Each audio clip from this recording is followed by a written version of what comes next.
Chapter ১২৫ সাহসী ভাবনা। যখন কোনো কিছু খুব চেনা চেনা লাগে তখন অন্য সিকোয়েন্স 9 বিয়ান্ডাররা হয়তো সেটা মনে করার চেষ্টা করত অথবা গুরুত্ব না দিয়ে ভুলে যাওয়ার চেষ্টা করত, কিন্তু একজন সিয়ার বা গণক তো আর 10 জনের মতো নয়।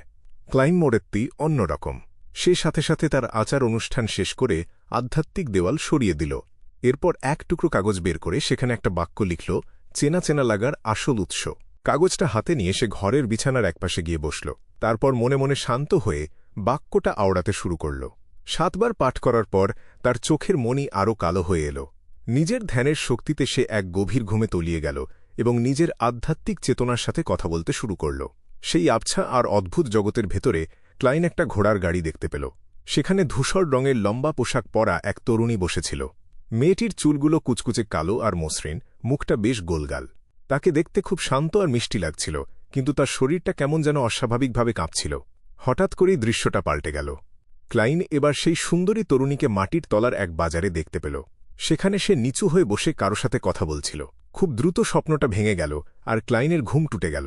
সে এবার পরিষ্কার বুঝতে পারল আয়নায় দেখা সেই মুখটা কেন তার কাছে এত চেনা মনে হচ্ছিল। এই লোকটাকে সে আগেও দেখেছে। প্রথমবার যখন দেখা হয়েছিল জায়গাটা ছিল আয়রন ক্রস স্ট্রিটের কাছে ড্যাফোডিল স্ট্রিটে। সেই রাতে ক্যাপ্টেন আর বাকিরা ইনস্টিগেটর ট্রিসের পেছনে ধাওয়া করছিল। নিশ্চয়ই এর মধ্যে কোনো যোগাযোগ আছে। ক্লাইন কয়েক সেকেন্ড চিন্তা করল, তারপর আবার সেই আচার অনুষ্ঠান সাজাল। এবার সে অ্যাভারনাইট গডেসের সাহায্য চাইল যাতে তার স্মৃতিতে থাকা সেই শত্রুর মুখটা কাগজে এঁকে ফেলতে পারে। ডান স্মিথ আর বাকিরা এতক্ষণ চুপচাপ অপেক্ষা করছিল, কেউ ক্লাইনকে বিরক্ত করেনি। ক্লাইনের ছবি আঁকা শেষ হওয়ার পর তারা সবাই ঝুঁকে পড়ে ছবিটা দেখতে শুরু করল। ডান প্রশ্ন করল, তুমি একে আগে দেখেছ? ক্লাইন হালকা করে মাথা নেড়ে সহজভাবে উত্তর দিল, হ্যাঁ। যে রাতে আপনারা ইনস্টিগেটরকে খুঁজছিলেন সে রাতে আমি ওকে ড্যাফোডিল স্ট্রিটের ঘোড়ার গাড়ির স্টপে দেখেছিলাম। জায়গাটা আয়রন ক্রস স্ট্রিটের ঠিক পাশেই। তার মানে খুব সম্ভাবনা আছে যে এই মেয়েটিই আমাদের সেই শত্রু, ইনস্টিগেটরের সঙ্গী। ডান চিন্তিত মুখে মাথা নাড়াল। লিওনার্ড মিচেল হঠাৎ মাঝখান থেকে বলে উঠল, তোমাদের কি মনে হচ্ছে না যে এই ছবিটা খুব চেনা? একে দেখতে ঠিক ইনস্টিগেটর ট্রিসের মতো লাগছে না? ক্লাইন একটু থমকে গেল। সে আবার ছবির দিকে তাকাল এবং খুব ভালো করে পর্যবেক্ষণ করতে শুরু করল। হ্যাঁ, সত্যিই তো ওদের মধ্যে অনেক মিল আছে। সেই গোল মুখ, সরু চোখ, শান্ত স্বভাব ছবিটার দিকে সে যত তাকাচ্ছিল ততই তার মনে হচ্ছিল লিওনার্ডের কথা ঠিক। সবচেয়ে বড় পার্থক্য হল ইনস্টিগেটর ট্রিসের চেহারা ছিল খুব সাধারণ, আর এই তরুণীকে বেশ সুন্দরীই বলা যায়। ক্লাইন মাথা তুলে লিওনার্ডের দিকে তাকাতেই দেখল লিওনার্ড তাকে ভ্রু কুঁচকে ইশারা করছে। ও কি বোঝাতে চাইছে? ক্লাইন একটু বিভ্রান্ত হল। ডান স্মিথ অনুমান করে বলল, সে হয়তো ইনস্টিগেটরের বোন হতে পারে। হয়তো তার ভাইয়ের মতোই সে থিওসফি অর্ডার বা ডেমনলেস সেক্টে যোগ দিয়েছে। লিওনার্ড যখন দেখল ক্লাইন তার ইশারা বুঝতেই পারছে না, তখন সে একটা দীর্ঘ শ্বাস ফেলল। গম্ভীর গলায় সে বলল, আমার একটা সাহসী আইডিয়া আছে। কি আইডিয়া? ডান জানতে চাইল। লিওনার্ড খুব সংক্ষেপে বুঝিয়ে বলল, আমার মনে হয় এই মেয়েটিই আসলে ইনস্টিগেটর ট্রিস। কি বললে? ফ্রাই চমকে গিয়ে চিৎকার করে উঠল। ডান ভ্রু কুঁচকে বলল, তুমি বলতে চাইছ ইনস্টিগেটর ট্রিস আসলে একজন মেয়ে? অথবা সে একজন ছেলে যে কিনা মেয়ের সাজে আছে? না, স্বপ্ন থেকে আমি নিশ্চিতভাবে বুঝতে পেরেছি সে একজন মেয়েই। ক্লাইন অবশ্য আগে থেকেই অনেক সৃজনশীল আর অদ্ভুত গল্প পড়ে বড় হয়েছে।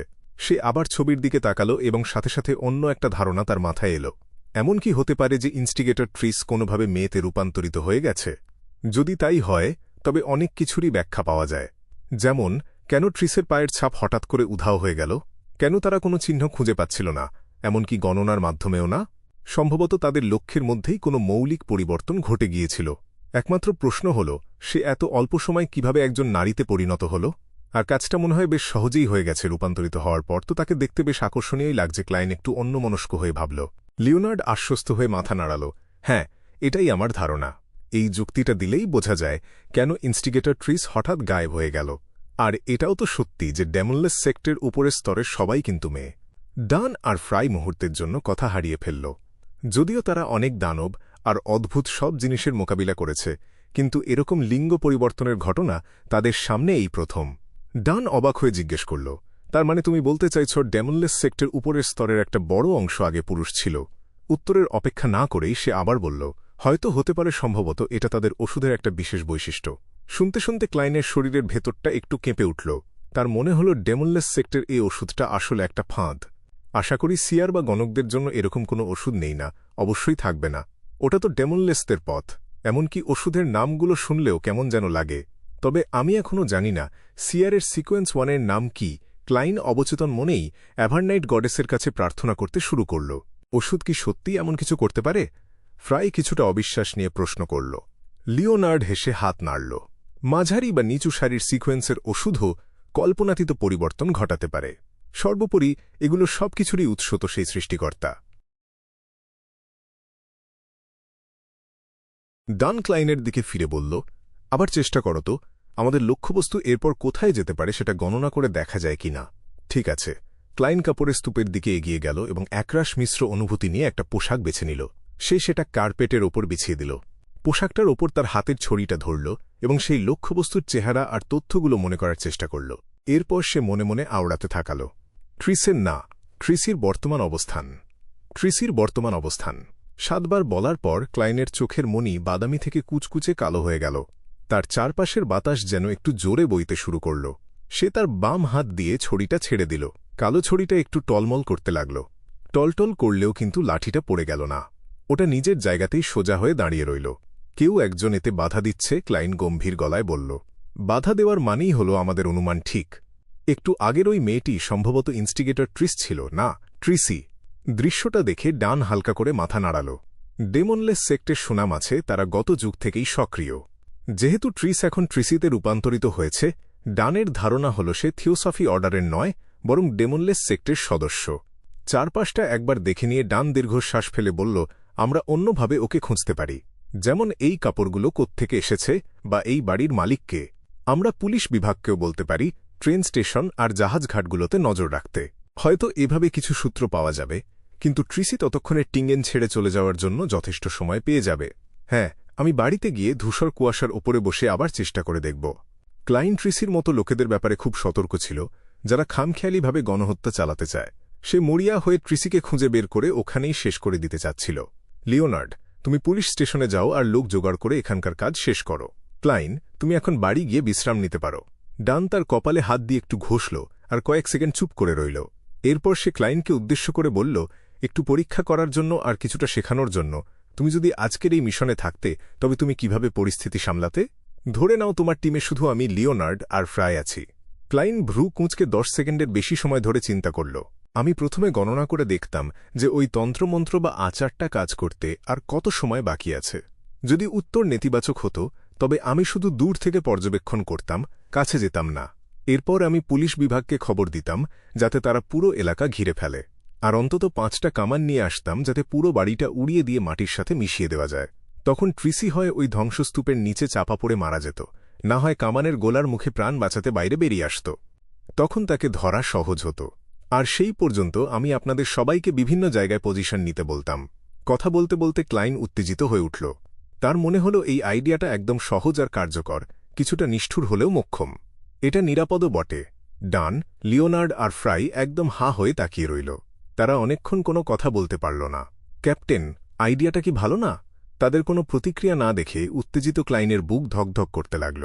ডান কয়েক সেকেন্ড চুপ থাকার পর বলল, না, আইডিয়াটা ভালোই, কিন্তু তার জন্য আগে নিশ্চিত হতে হবে যে ওই বেদিটা ধ্বংস করলে তার ফল আরও ভয়াবহ হবে না। উফ, আমরা যারা অনেক দিন ধরে নাইট হক হিসেবে কাজ করছি, তারা সবসময় নিজেদের ওপর, নিজেদের বিয়ন্ডার ক্ষমতার ওপর আর বন্দুকের ওপর নির্ভর করতে অভ্যস্ত।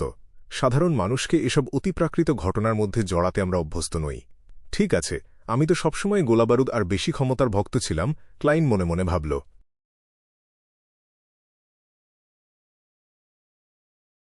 ক্লাইন আর লিওনার্ড প্রায় 500 মিটার দূরে গিয়ে একটা ঘোড়ার গাড়ির স্টেশন দেখতে পেল। কিছুক্ষণ অপেক্ষা করার পর তারা আয়রন ক্রস স্ট্রিটে ফিরে এলো। একজন গেল পাশের পুলিশ স্টেশনে আর অন্যজন ড্যাফোডিল স্ট্রিটের নিজের বাড়ির দিকে হাঁটা দিল। ক্লাইন যখন তার নিজের দরজার সামনে এসে দাঁড়াল, সে তার জামাকাপড় একটু ঠিকঠাক করে নিল।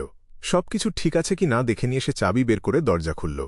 মেলিসা আর বেনসন লিভিং রুমে বসেছিল। গ্যাস ল্যাম্পের আলোতে একজন মন দিয়ে হোমওয়ার্ক করছিল আর অন্যজন বই পড়ছিল। সারাদিন অফিসে খাটুনির পর বেনসন নিশ্চয়ই খুব ক্লান্ত, তবুও সে বাড়ি ফিরে পড়াশোনা চালিয়ে যাচ্ছে। লোকটার ধৈর্য আছে বলতে হবে, আমি তো পারছি না, এখন আমার শুধু বিছানায় গা এলিয়ে দিতে ইচ্ছে করছে। ক্লাইন তার ভাইয়ের দিকে তাকিয়ে একটু হাসল আর হাত তুলে নিঃশব্দে শুভেচ্ছা জানাল। বেনসন হাসল আর বলল, এখন বুঝতে পারছি ভালো বেতনের পেছনে কতটা দাম দিতে হয়। এই পৃথিবীতে সবকিছুরই একটা দাম আছে। কিছু পাওয়ার আগে আমাদের অবশ্যই কিছু দিতে হয়। ক্লাইন দরজার পাশের হুকে তার ছড়িটা রাখতে রাখতে বলল, এটা মনে হয় এম্পারর রোজেল বলেছিলেন, তাই না? মেলিসা লেখা থামিয়ে মাথা তুলে তাকাল। তিঙ্গেন টেকনিক্যাল স্কুলের নিয়ম অন্য সব বিশ্ববিদ্যালয় বা পাবলিক স্কুলের চেয়ে আলাদা। সেখানে গরমের ছুটি মাত্র 2 সপ্তাহ, জুলাই মাসের শেষ থেকে আগস্টের শুরু পর্যন্ত। গরম পড়ার সাথে সাথেই তাদের ক্লাস আবার শুরু হয়ে যায়। তাই নাকি? আমার তো মনে নেই, ক্লাইন উত্তর দিল। তার গলার স্বর কিছুটা জড়িয়ে আসছিল। সে তার টুপিটা খুলে ওপরের তলায় যেতে চাইল। সে যত দ্রুত সম্ভব ট্রিসির অবস্থান গণনা করে দেখতে চাচ্ছিল। হঠাৎ তার পেটটা গুড়গুড় করে উঠল। তার খুব খিদে পেয়েছে। ওহ আচ্ছা, আমি তো রাতে খাইনি, কিন্তু আমি তো নোটে লিখে দিয়েছিলাম যে সিকিউরিটি কোম্পানি থেকেই খাবারের ব্যবস্থা করা হবে, এবং আমার জন্য খাবার না রাখতে। সত্যি বলতে, ক্যাপ্টেন, আপনি আসলেই সব ভুলে গিয়েছিলেন। ক্লাইনের মুখের ভাব কয়েকবার বদলে গেল। সে ভাবল পেট ভরা থাকার ভান করবে। ঠিক সেই সময় মেলিসা তার দিকে তাকাল। সে রান্নাঘরের দিকে আঙুল দেখিয়ে বলল, আমরা তোমার জন্য ভেড়ার মাংসের চপে একটা ছোট টুকরো আর 1 বাটি ঘন সবজির স্যুপ রেখে দিয়েছি, কয়েকটা পাউরুটিও আছে। এটুকু বলে সে আবার নিজের কাজে ডুবে গেল আর বিড়বিড় করে বলল, আমার কেন জানি মনে হচ্ছিল অফিসের খাবার খুব একটা ভালো হবে না, মানুষের রুচি নষ্ট করে দেয়।